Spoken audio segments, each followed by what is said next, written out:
ओम शांति। 9-10-20 की वाणी है। मीठे बच्चे, सवेरे सवेरे उठ बाबा से मीठी मीठी बातें करो। विचार सागर मंथन करने के लिए सवेरे का टाइम बहुत अच्छा है। प्रश्न: भक्त भी भगवान को सर्व शक्तिमान कहते हैं और तुम बच्चे भी, लेकिन दोनों में अंतर क्या है? उत्तर: वह कहते भगवान तो जो चाहे वह कर सकता है, सब कुछ उसके हाथ में है।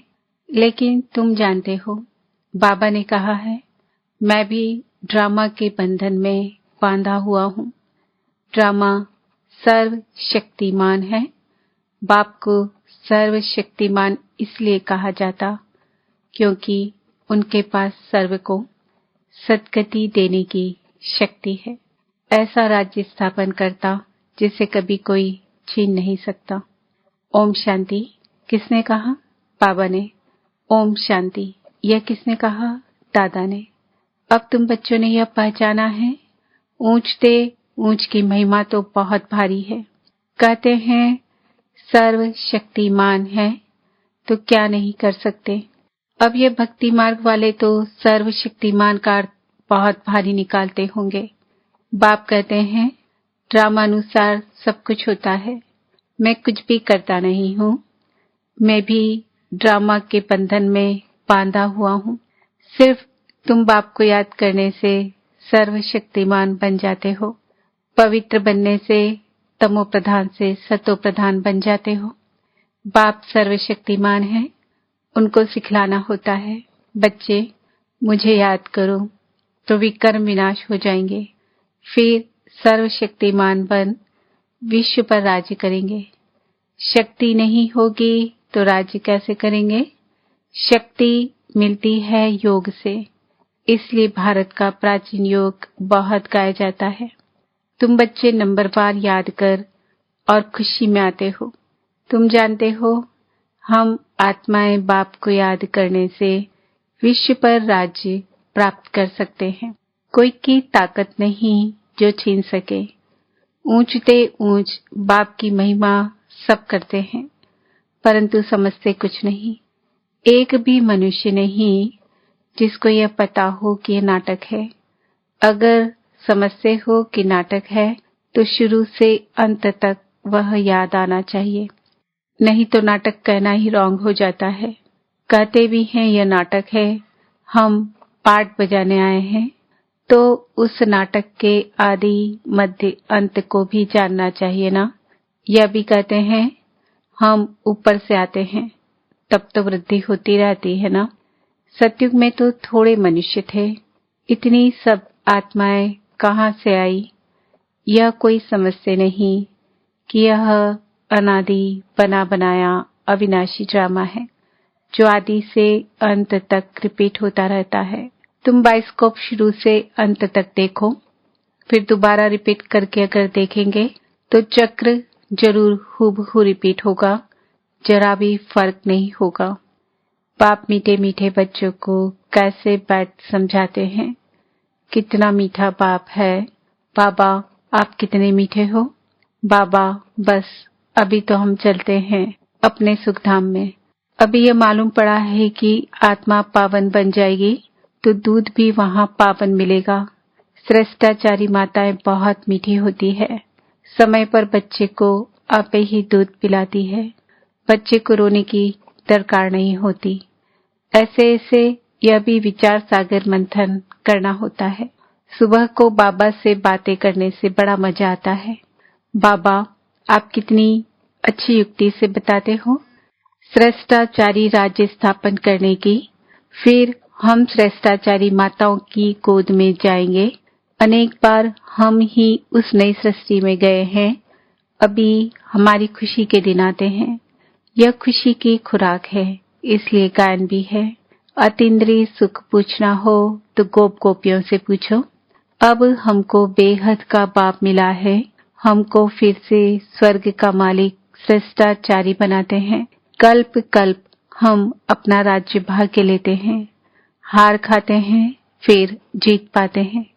अभी बाप को याद करने से ही रावण पर जीत पानी है, फिर हम पावन बन जाएंगे। वहाँ लड़ाई दुख आदि का नाम नहीं, कोई खर्चा नहीं। भक्ति मार्ग में जन्म जन्मांतर कितना खर्च किया, कितने धक्के खाए, कितने गुरु किए हैं। अब फिर आधा कल्प हम कोई गुरु नहीं करेंगे, शांति धाम सुख धाम जाएंगे। बाप कहते हैं तुम सुख धाम के राही हो, अब दुख धाम से सुख धाम में जाना है। वाह हमारा बाबा, कैसे हमको पढ़ा रहे हैं। हमारा यादगार भी यहाँ है, यह तो बड़ा वंडर है।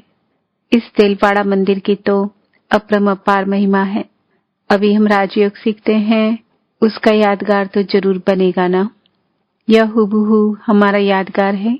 बाबा मम्मा और बच्चे बैठे हैं, नीचे योग सीख रहे हैं, ऊपर में स्वर्ग की राजाई है।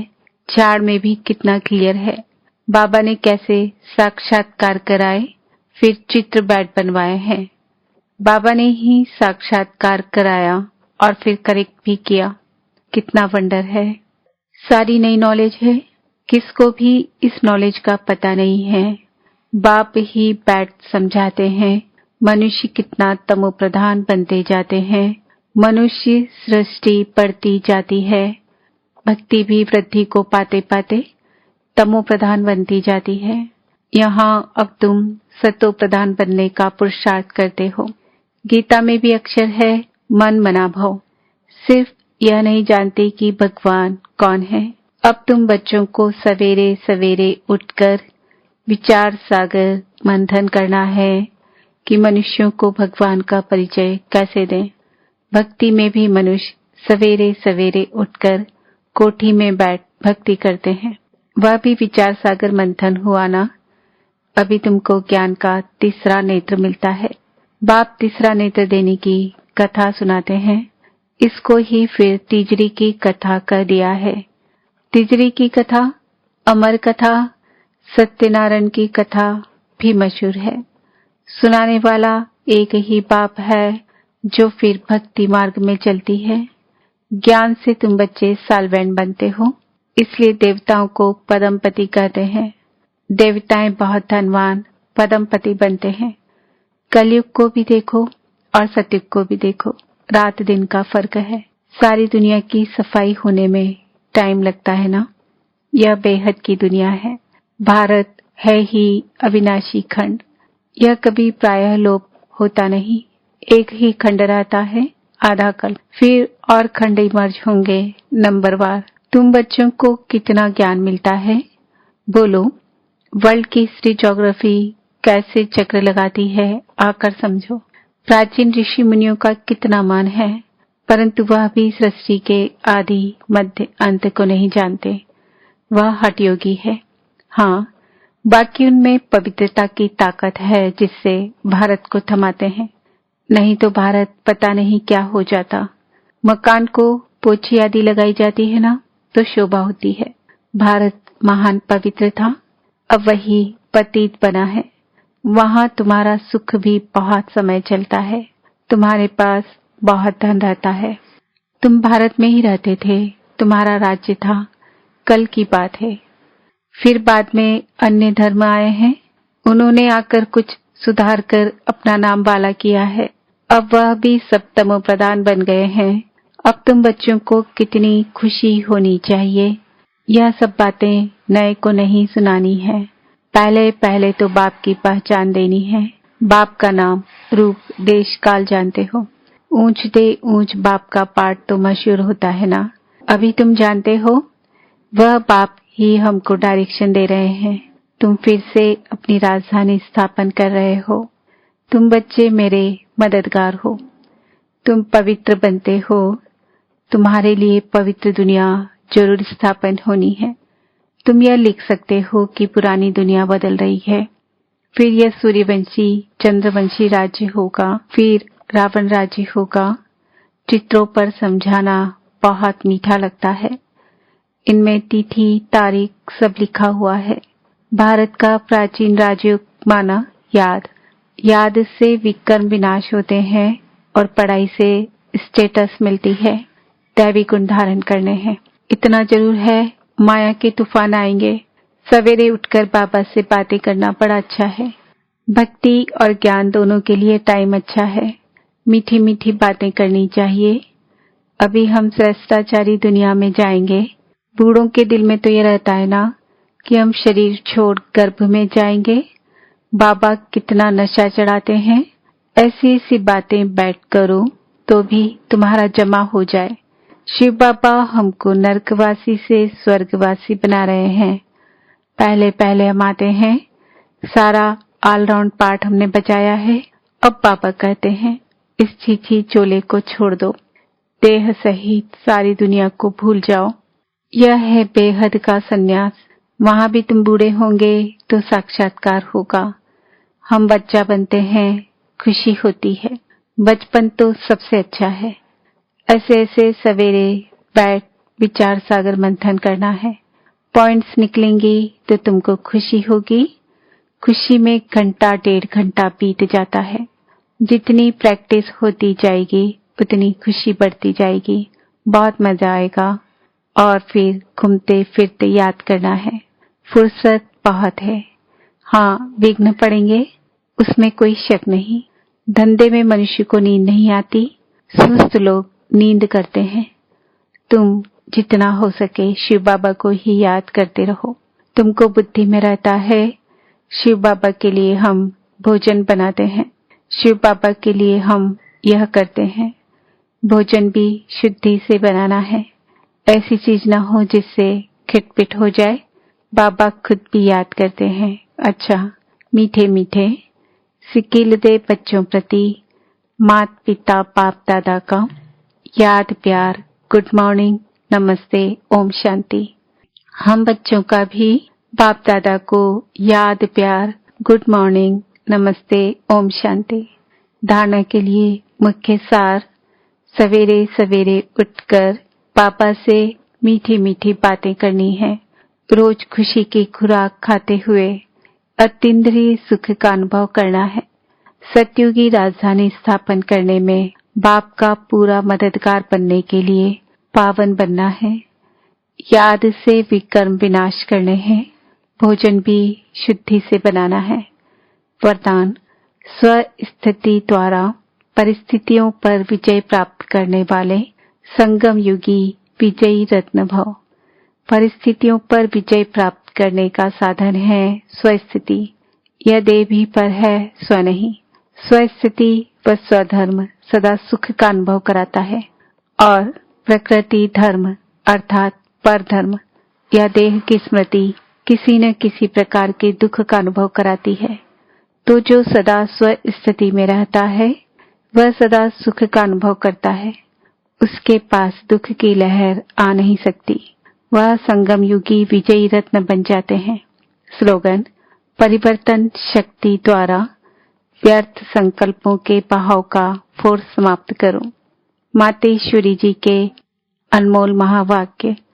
इस अविनाशी ईश्वरीय ज्ञान प्राप्त करने के लिए कोई भी भाषा सीखनी नहीं पड़ती। अपना जो ईश्वरीय ज्ञान है वो बड़ा ही सहज और मीठा है। इससे जन्म जन्मांतर के लिए कमाई जमा होती है। यह ज्ञान इतना सहज है जो कोई भी महान आत्मा, अहिल्या जैसी पत्थर बुद्धि, कोई भी धर्म वाला बालक से लेकर वृद्ध तक कोई भी प्राप्त कर सकता है। देखो, इतनी सहज होते भी दुनिया वाले इस ज्ञान को बहुत भारी समझते हैं। कोई समझते हैं जब हम बहुत वेद शास्त्र उपनिषद पढ़कर बड़े बड़े विद्वान बने, उसके लिए फिर भाषा सीखनी पड़े, बहुत हठ योग करे, तब ही प्राप्ति हो सकेगी।